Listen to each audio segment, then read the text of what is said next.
Okay. So, we started learning vector fields. Vector fields will be a hard chapter, I told you. You can see your homework already. It is confusing. I will share with you some notes I have made before previous classes. Post questions in the forum, we're going to help you there. But we need to keep going. Today we're going to cover one more chapter. Quiz will be on Friday. So gradient field, just like last time, there was a question in class, wait, if it's perpendicular, looks like gradients. Yes, there is such a thing called gradient field. Gradient field is reserved with a capital F, and it is just a list of gradients. It's a gradient collected in the vector form, gradient field. It will be a little bit challenging to explain the idea behind, even though it's very simple. You will see the contradiction here. So 3D, you have 3 derivatives, 2D, you have 2 derivatives, 5D, 5 derivatives with respect to each component. In these cases, the function f is sometimes called a scalar function to make sure it's different from the vector field. So for you to understand, f is a function like, I don't know, x squared plus y, a function, not a vector, not a field. When we differentiate it with respect to x and y and z and t and m, we get all derivatives in the list, creating gradient. And then capital F is a gradient field. So let me show you. I'm using Paul's notes, very nice explanation and examples. So I gave you this link. I like it a lot.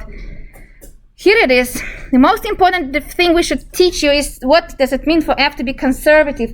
You maybe heard this in physics classes already. Conservative fields are very well known. That means F is conservative if F is a gradient field for some small f. And that is a little bit complicated to explain. This is my understanding. You see all those vectors in front of you? They might be derivatives of something. So you see those vectors, but they represent tangent lines, for example, of this, this, and this, and this, and this. And you're like, oh, those are speeds. Okay, so if those are speeds, I wonder what it was the original water flow of that sink. So this is, for example, looking like a sink, right?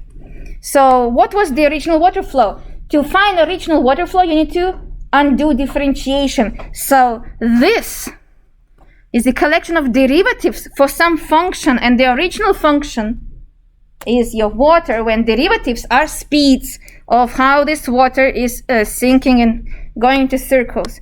So that's the idea. That's why it's so important, because usually we see the speeds, velocities.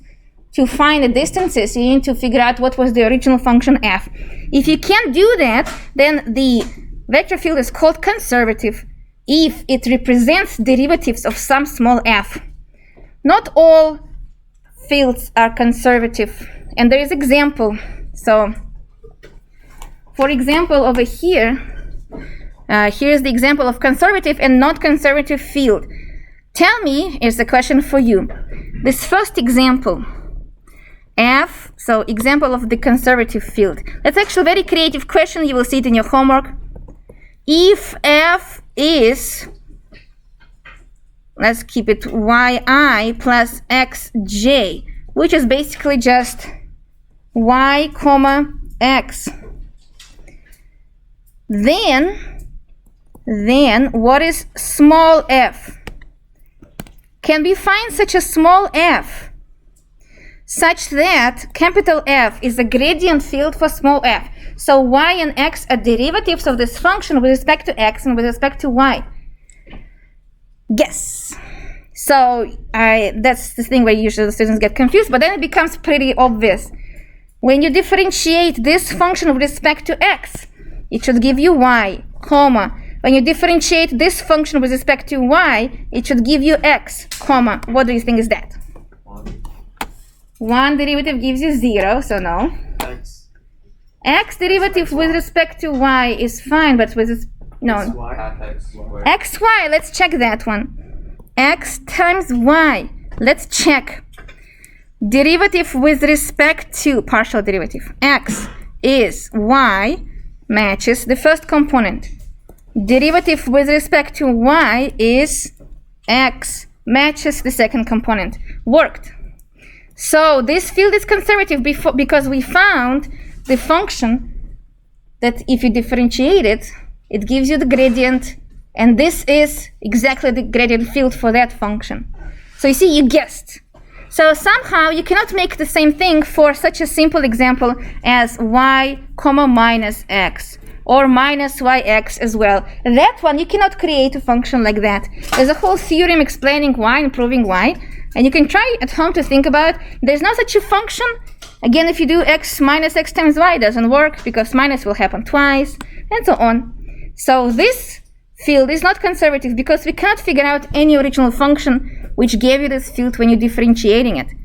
And you see the visual is circling apparently is more challenging than going in and out. So that is also interesting here to point out. Now let's see. The gradient field, let's do the example. Finding, and we're going to teach you how to detect if the field is conservative. So they are very important, so we need to tell you. Okay, I'll show you this. Oh, but then the video will not be good. I'll be relocating to the website. I'll just show you something very fascinating. That actually is pretty cool. So here's the lecture I'm following. At the very end, I'll put this link for you later. There's a link called Pretty Pictures. It takes you to Reddit. It takes you to Reddit, your favorite website. And you need to scroll down to the neat ones. Yes, starting from neat ones, we're going to show you some amazing examples of vector fields. And that is pretty fascinating. First of all, there are three different options. Coloring uniformal is boring, but coloring speeds versus angles. Right now it's coloring angles. So whatever is going on the right is blue, whatever is going on the left is red. And as you can see, when it starts changing the direction, it becomes green, yellow, red. So going to the right, getting captured, going to the left, and spiraling. But what if I want to see speeds? Do you see that something is more fast than something else? Yes. This looks like very fast, while this one is very slow. That is so fascinating. Someone actually coded all of this, and it looks amazing. So, people like you. Now, wait, I will show you something more. So, rainy day. Are you ready for the rainy day? That one is boring. Let's check the angles. Coloring is important. Coloring is a big deal of drawing. So angles are pretty cool. Something is happening here. But look at the speeds. Surprisingly, speeds are more or less the same. I will give you the link. I feel like I broke something. So look at that. Like broken, something is broken. Angles are very interesting here, and then let's check the speeds. I see something on the left is very fast, then, well, actually not really. It's pretty uniform. Then, oh god, it keeps getting weirder. Oh. Wow, that is pretty cool. That is pretty cool. This probably is my favorite. Look at the angles. Look how they change angles. And then, do you see whatever is faster here? Let's check. No, it actually has the same speed, more or less. Okay, I do have... okay, now it's actually broken. Let's see. Look at that. Is that like coming towards me? Oh my god. Let's check angles, not velocities, not interesting. But then I found something more. Let's see. This is fun. Let's do this one. Woo! That's a psychedelic. Hypnotizing you. Exam will be A. Exam will be A. Hypnotizing in class. We just counteract shrooms. Look at the angles. Woo! Oh. So it's the same graph. Look at that. I just showed you speeds first. So red one is fast, not red one is slow. But apparently they keep switching angles all the time. One angle versus another angle. Can this be the intro to class? Is this gonna be on the test? Do we have to drop I am. Anyone who will ask this question will get minus 10 points. Oh. Look at this one. This one is actually very popular. This looks like a trend. Let's see the speeds. See, this one is faster than this. This one is not faster than this one. This one is slow. No, when you give it back, it's like pressure one. No swearing in class. No. It was actually not that. I didn't even swear. This one is famous. This one is famous. Why is it The hate. If it's even moving or not, let's check. It's not moving. I know you're thinking. There's barely any velocity here. It's not moving. Isn't that the shape of the But this one is called a Julia set. There's a Julia set. I saw it on the edge discussion. I posted there. So for you to know, Julia said its behavior is chaotic. I knew it. Yeah, that's true. That makes sense. Look at that. That's true. Fractals, and then look at that. That's Julia set in the flow. Ooh. It does kind of look like Right? Look at that. So cool. Anyway, so keep playing. There's lots of stuff here to play. You can definitely check it out. Mandarin River, whatever. I don't want to spend too much time on this, but you keep playing. I'll send you this link. It's amazing. Link to Reddit. Nice. Yeah, link to Reddit. Reddit is used by International Society of Russians, Ukrainians, Americans. So that's why it's so amazing and mean to people, because everyone is there. Everyone is there, and they don't have good mood usually. So just for you to know. Okay, good enough. Let's practice a little bit with the. Before we go to line integrals, let's find at least one gradient, and then move on. So, gradients, kind of you just take derivatives, to be honest. There's nothing unusual about this. I will just show you and you'll be satisfied. And we're going to move to something more challenging today. So, find the gradient field of the function x squared y minus y cubed. You don't have to write it down. Guess what we do? Find derivative with respect to x, with respect to y, infinite with respect to z. Boom, done. So, there is nothing new about that. The applications will be challenging, not actually finding partial derivatives. That is why I feel like we can move on. And the new topic will be, let's see example for your notes. The new topic will be line integrals, and that is a pretty cool one. Line integrals are integrals over the curve. We actually never did this before. We always find integrals like it's area or volume below and above, but we never did teach you how to find the area of the fence or anything that actually has a curve. So definite integral in 2D, as you can see, is this flat surface and stuff like that. But if you take it into 3D, here's a nice some kind of looking ribbon or fence. Fence is the easier way to explain it. How to find the area of this fence? Apparently, it has connection with integrals.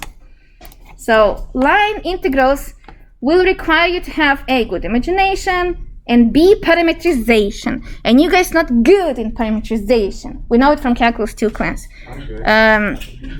Ian is good though. So ask Ian for help because he's good. No. That is why Phone number is 480.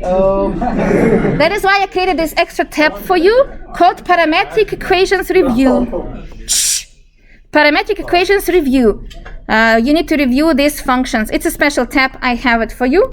And the notes. And I do have YouTube videos which I made for Calculus 2 class. Parametric equations. But the thing is, basically, you need to remember, if you are given an ellipse, you can describe it counterclockwise or clockwise. That's what we're teaching you in Calculus 2 class. The direction is derived from the negative sign of one of the variables, and then t's keep running from 0 to 2 pi, but running how? This direction or this direction. So you will have to review this by yourself. Same with circle. How to describe circle, r cosine and r sine, we know that. But if you want to go the other direction, put minus sign somewhere. And how to describe just functions, and more and more. It's a creative process to describe parametric equations, so I gave you the link to check it out and my YouTube videos. This is your review because we assume you remember this. Yes? I was going to say, should we copy that down? It's in my notes there, you can just use it. And it's a review. The complicated but fun part of the parameterization that it is not unique. It's very creative. All of you might have different solutions, but the answer will be the same because I can describe Carlos sitting over there from many points of view. Direction left to right, up and down, surrounding him with the tape, and it will describe his, throwing at him, say, some paint, and then see how much paint I used. That's also will describe him, right? So that's parameterization, how to describe the object in front of you, many different ways. So it will be, the answer is the same, but the ways to describe it are different. I'll show you some cool animation. What does it mean to find, to have line integrals? So pay attention to this. What's your birthday today? It's Carlos' birthday today. Happy birthday. Happy birthday, Carlos. Are you singing a happy birthday? No. Look at this. We will sing at the end. So if I want to find the height of this is integral over the line, a curve. That's what's called line integral. To calculate this, we need to use line integration. So applications are fascinating, and actually this term, line integral, is extremely important. We're going to have different formula for that, which will have connections with arc lengths, because as you can see, we are kind of using length of the arc from Calculus 1 class. So let's see it again. We want to find this distance, but this distance have 3D height, and it's different. To collect different heights, you use integration. How to integrate above the line? We actually never done this before, so we need to learn line integrals. So this is a very cool explanation. I like this one a lot. We imagine it being straight and then integrating it. So let's do it. This is nice to the explanation. Make this sketch. Given a curve C, given a curve C and the function f of x and y, find the area of the fence under f over c. So c will be the shadow on the floor. F is this 3D shape, a function f of x and y. It's somewhere in 3D floating. What is below? This is what we're looking for. So want to find this area, right? I really like this. Okay, now let me write down like so. Area, question mark. Yes. So I'm assuming that the base or the shadow that's projected on the XY plane is simply a line. There's nothing other than the line because we're just trying to find the area of the fence. Yeah, exactly. The fence has no actual volume. There's no thickness. Exactly. There's no thickness. So we never done this before. We always keep finding volumes, but this one is flat. Okay. It's over the curve C. How interesting is that? And here is a new definition. Look at this. An integral over C, f goes inside, ds, which will have a complicated formula below, is called line integral over of f over c. Here is the formula where we explain you what ds is. ds is the square root of derivative square plus derivative square. Does this remind you anything? Magnitude. That's actually very impressive that you remember that, but I actually hope you will say something. Wow. No, but I hope you will say something different. Area between curves. Very close. Arc length. So this is coming arc length, and then you actually answered my next question. So impressive. No. My next question was, but you also saw it in vectors topic. It is a magnitude as well. Good job. Yes. Magnitude. So you don't have to rewrite left-hand side. It's just repeated twice. You just need to write down what I'm going to put in the box.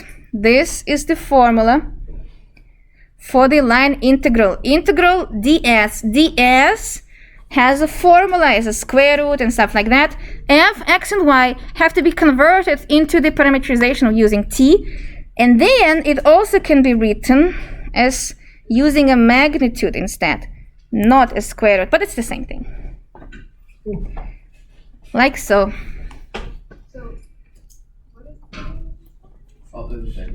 Yeah, the same. So copy whatever I put in the box. This is the formula, how we're going to be actually finding line integrals. This looks really scary. Yeah, it will be challenging chapter. That's not reassuring. Creative but challenging. I did it yesterday. Done or not? No, yes, no. What? No. Yes. R I'm done. vector Is of the E. top line, like, is the bottom of the, up a little bit higher, like, of the sheet? Yeah. Is the top line, so the bottom line C, is that always going to be a shadow of the top? Yeah. We will do like so. Let me see. Like so. There's a 3D object which is floating in the air. And then we say, I don't need the whole object. Besides, the whole object will give you volume, right? That will be a volume. We only want to know, I wonder if I'm hiking from here to here, then how high the elevation is getting. That means I want to find this height of this fence. And that's where this line comes in on the floor. Line on the floor will make now shadow up and tell me I only need this. That's why that animation was so nice. Hike is huge and 3D, but I only need to know this part, this hike on the floor. So now I would say the shadow on the floor goes up and restricts the 3D object. That's a good question. So you don't have to write this down, but in fact, ds is derived from approximating C with diagonal segments. That's what we did for the arc lengths. You multiply by f and then you integrate. So that's what we did for arc lengths. We were approximating with segments and then using triangles, and that's why it got into this formula that ds has dy squared plus dx squared. That's kind of the idea. Okay, enough talking. Let's just solve the applications before we do the example. Applications, area of this fence under the f over c. Density, then we can find mass of the wire. So for example, there's a wire in 3D. Wire has wire has density F. The integral will give me how heavy the wire is, the mass of that wire. That's interesting. And then line integral of 1 is just length of C, because we're collapsing everything to the floor. So if you don't have any height, well, the height is 1, then we just have lengths of this arc lengths, basically, which we already learned before. Example, and that's what's the most important part, and that's what's going to go to the exam 3 and probably final exam. This topic is so important, it's probably going to go to final as well. Let's find the line integral over C of x squared y ds, where C is the quarter circle, x squared plus y squared equals 4 in the first quadrant. And then they give me important information. The way we're hiking on this rope or fence is counterclockwise. That will be important. Circle counterclockwise is going this direction. Yes. Can you go back up to the application really quickly? I just have it in your notes. It's just nice to know. But yeah, you can copy if you want. That's it. Counterclockwise. Remember, I give you all these notes. You can always check them again. Honest answer. I can't remember to do it. I need to How do do it you in the pull up moment. these notes? I see. You have to sync your OneDrive over to your OneDrive document. Or you can just click the link and do it in a web browser. Yes, it goes to the web browser. You don't have to do anything. But where do you find it though? Like on? It's in modules. On the internet. The one that says, this is a link to all my notes. Oh, is that a? Okay, so yes. First of all, I'm taking it from, I go to modules. And I do merge several notes, usually 2-3 notes in one. And I add my own ideas. So, but I do follow nicely written Dr. Payam's notes, which are here. So you can check these ones. And it literally says over here. Good job, Whale. Critical thinking. We have like 4 weeks left. And you guys asking me this question. Wait, are your notes in the AFU video? No. Okay, Some of them, but some are. so solution. Let's first sketch the graph. Picture. Always picture comes to help you to survive in these classes. I haven't tried this picture once. Let's see. We have x and y. Who is talking? X and y. And then we have a circle. X squared plus y squared equals 4, which is radius 2. But it says, we don't need the whole circle. We need only first quadrant, so it's only this part of the circle. But there are two ways following that circle, counterclockwise or clockwise. That's why you need to know which one is which. Are you good at that, to know which one is which? Because I was raised with the watch like this, I know it very well. But I heard that American generations now don't teach the clock anymore. Yeah. So do you know how to know? We know how to do it, but not too many people have before, after. Right? No. In my mind, like clock goes this way because that's how I know the time. So the other way will be this. To the right, it's normal way. To the left, it's not normal way. But I like going to the left. So it says counterclockwise. So we need only this part. We know that this side is 2, and this is what we're gonna call C. This is my C.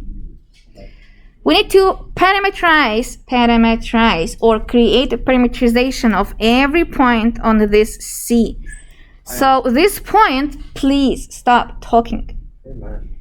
This point is gonna be x of t, comma y of t, and we need to figure out what this t is doing.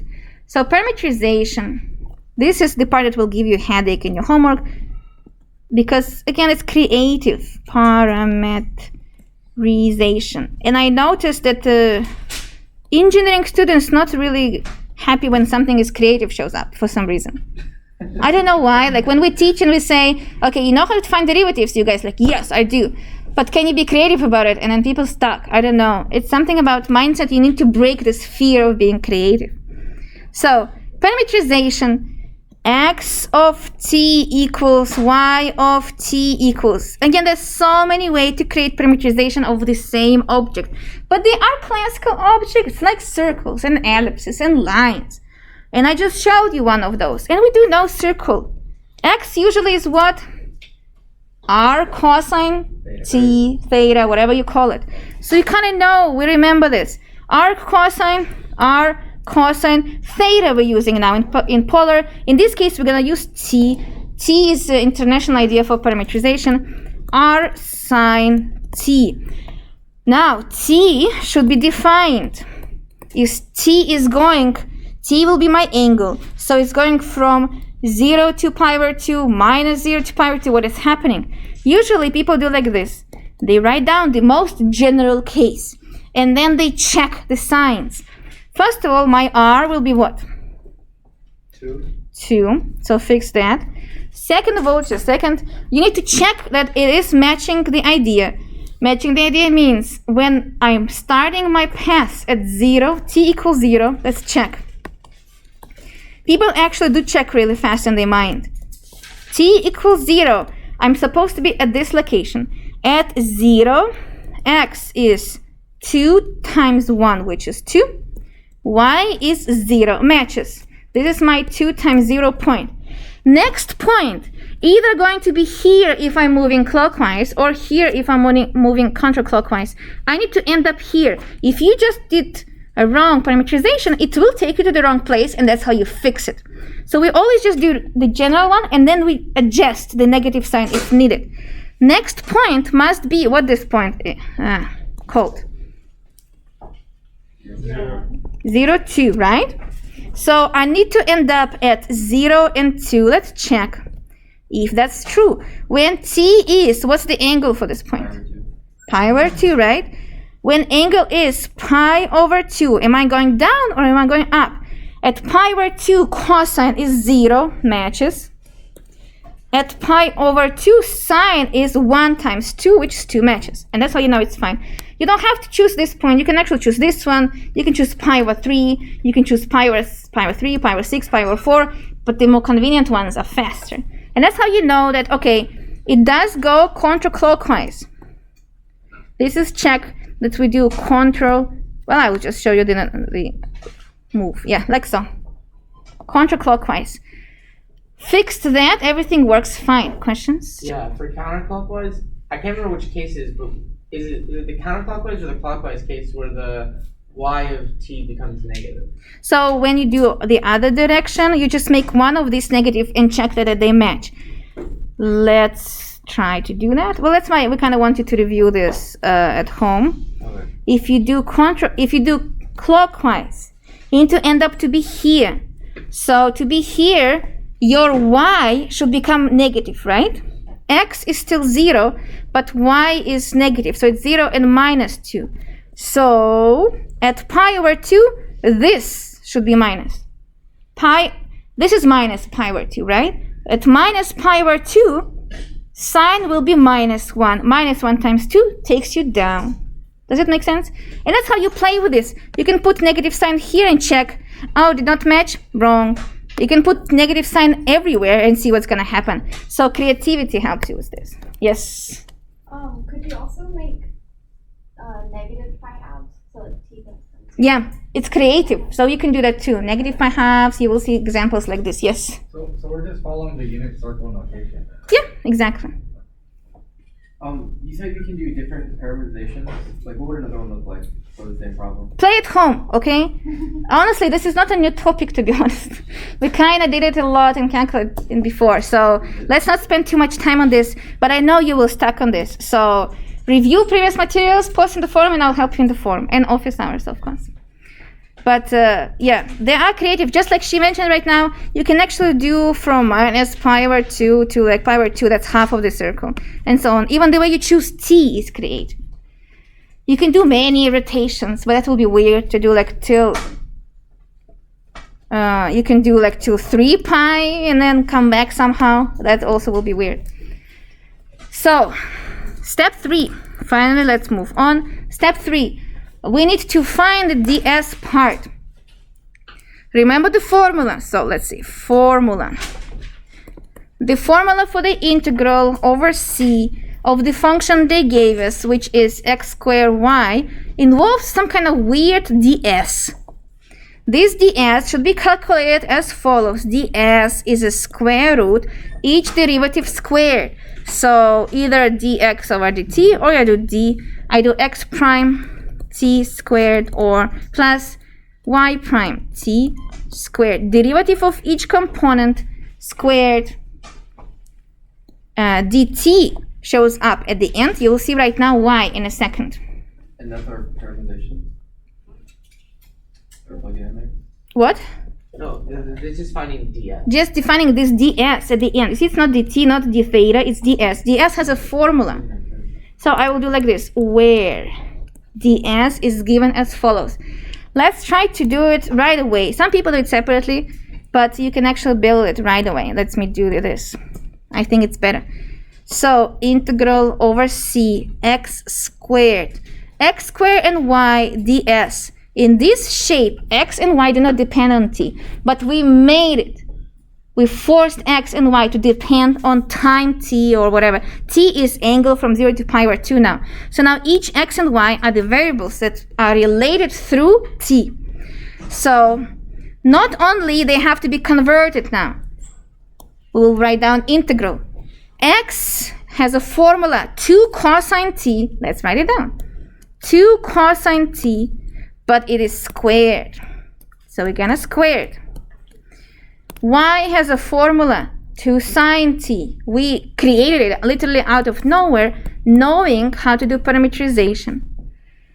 This is the part x squared y. In the blue color, I will put ds part.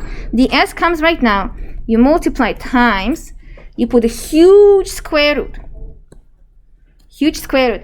Differentiate each component and square it. Derivative of x with respect to t. -2 sine of t. -2 sine t. Amazing. -2 sine t. You can completely ignore negatives. Why? Because you will square it anyways. Remember about that. I usually ignore negatives, but for good notes, I will keep it. Plus derivative of y variable with respect to t. 2 cosine t. Good job.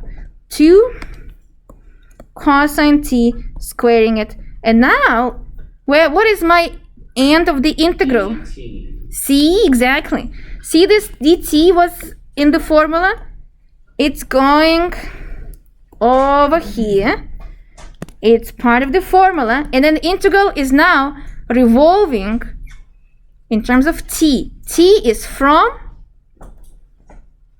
0 to pi over 2. 0 to pi over 2. You chose it. Why? We could do from 0 to pi, but that will be the whole circle. And we were told to only use first quadrant. So I'm only choosing first quadrant. So now it's cutting from 0 to pi over 2.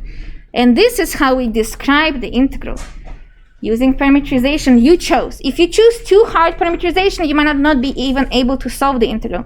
That's why it's nice to know the basic parameterizations of circles, ellipses, lines, and try to use them, calibrate or fix the negative sign if needed, check the rotation, which rotation should go, where it should be cut off, and then complete the integral, and now finally you're integrating it. Yes? Looking ahead at this problem, we're going to have to use, because we're going to get 4 cosine squared t. Are we not going to know double angle formula? Let's see. I don't know. We're going to do it right now. Yes?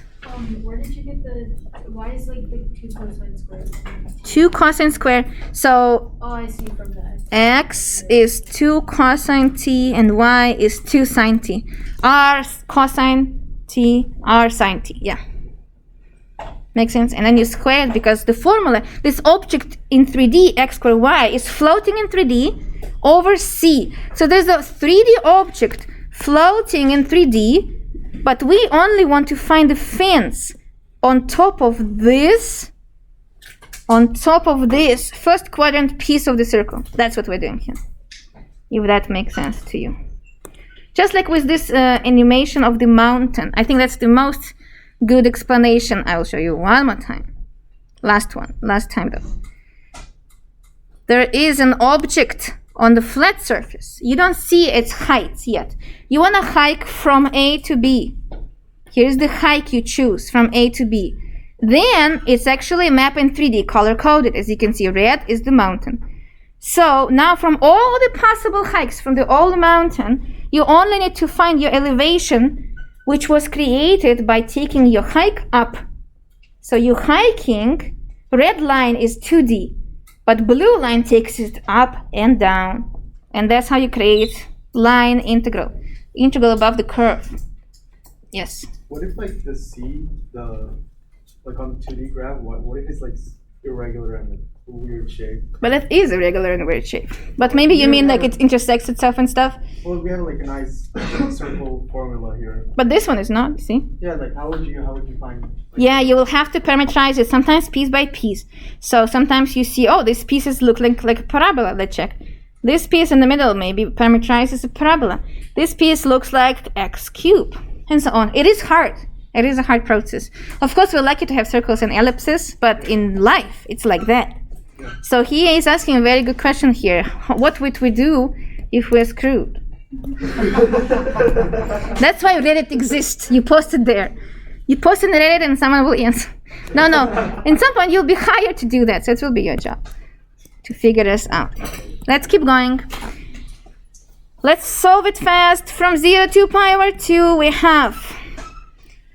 Let's see, 2 times 2 times 2 is 8 cosine squared t sine t times. What is 2 sine squared plus 2 cosine squared? It's 4, 2. Yeah, just 2. So it's, this one is what? 2. This one is 4, right? But Four. outside is 2. Yeah. So times 2. Inside of the square root is 4. Outside of the square root is 2. We are lucky about that. dt. Okay, it became very nice looking integral. How do we integrate that? U sub. That's the u sub. 8 times 2, 16. Do we need that? Yeah, let's kick out 16. But what do we choose to be u? Cosine. Let me write down here. U, let's be here. Let u be cosine t, then du is minus sine t dt. And it's over here, but with not, you just need to adjust the negative sign, change the limits of integration, blah, blah, blah. It becomes, I will skip all of this. Plug top minus the bottom, you will get 1, oh, actually this is integration. It will be cosine cube over 3. Plugging 0 and pi over 2 gives you 16 over 3. So the fence has size 16 over 3 units. Yes? If you did it clockwise, would it be the same?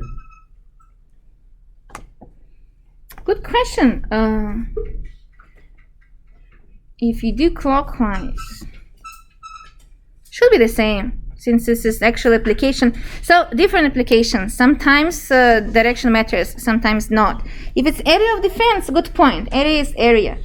If it's mass, this might matter because density might be changing from place to place, like the idea of lungs, right, or liver. It has different density than your hand. So I guess direction matters, how you go from here to here. And yeah, good question. Why it even matters? It matters for parameterization. Parameterization requires you to make it careful with the signs. But you're right, if I put one here, oh, it might be wrong, right? If I put a negative sign here, isn't it makes everything negative then? Because sign is just standing like this. So you might make a mistake if you make a wrong parameterization. Yeah, you might accidentally put a negative sign just because your parameterization is wrong. But area should be positive. That's a good point. Yeah. Yes. So like shouldn't the negatives cancel out in the end? Because if you were doing counterclockwise, the bounds would be flipped. So you would do. If you're correct about it, you will flip the bounds and it will cancel out. But what if you did not flip the bounds? Extra negative will pop out and it should show you a mistake. Very good point. Yeah. Can you go to the answer again? The answer is here. So what do you think about that? Not too bad. Easy. It's easy at the very beginning, as always. But we will have more examples here, and we will teach you, of course, upper dimensions and stuff. So, for example, let's start the problem and finish it on Friday, which is example number 2.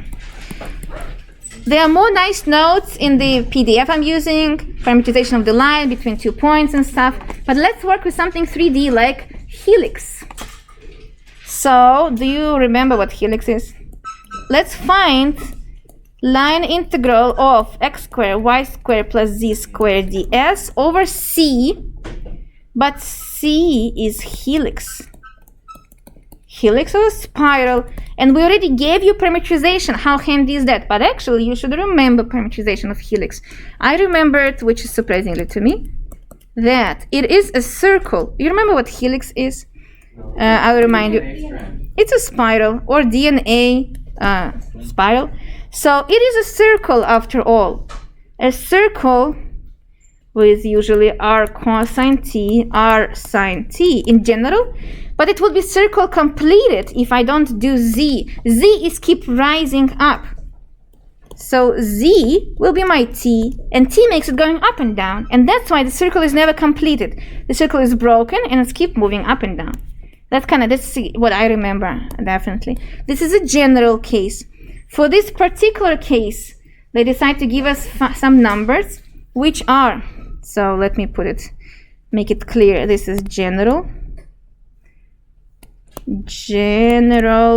for helix. But in this particular one, they say, well, radius is 1 in my case, so it's going to be cosine t. Radius is 1, so it's sine t. And then z is just t. And then t is fixed between 0 and 6 pi. That cuts off how many spirals we actually have. So, bless you. That means it's spiraling not infinitely many times anymore. So, like this, like this, like this, like this. And it also gives me direction if it's going up or it's going down. From 0 to 6 pi, we're growing up. So, I know now the direction. C goes up. Like so. Well, parameterization is already given. Now let me finish. This one is fast to finish before we have questions. So I immediately can... Yeah, parameterization is given. That's basically good luck, to be honest. So we just checking the formula. The formula over C of x squared plus y squared plus z squared. This is a 4-dimensional object, if you noticed. X squared plus y squared plus z squared is a 4-dimensional object. This 4-dimensional object creates a fence over a 3-dimensional object, which is a helix. How interesting is that? We want to find a line integral of that. So it will be t is already from 0 to 6 pi. T is done. Nice. x squared plus y squared plus z squared. Each should be converted into the t. X is cosine t squared. Y is sine t squared. Z is just t squared. Put brackets because a huge part is missing. Blue part. What is blue part? ds. ds is a huge square root. Is a huge square root created from derivative of each with respect to t. Derivative of cosine is minus sine t squared. You can ignore negative because it's squared.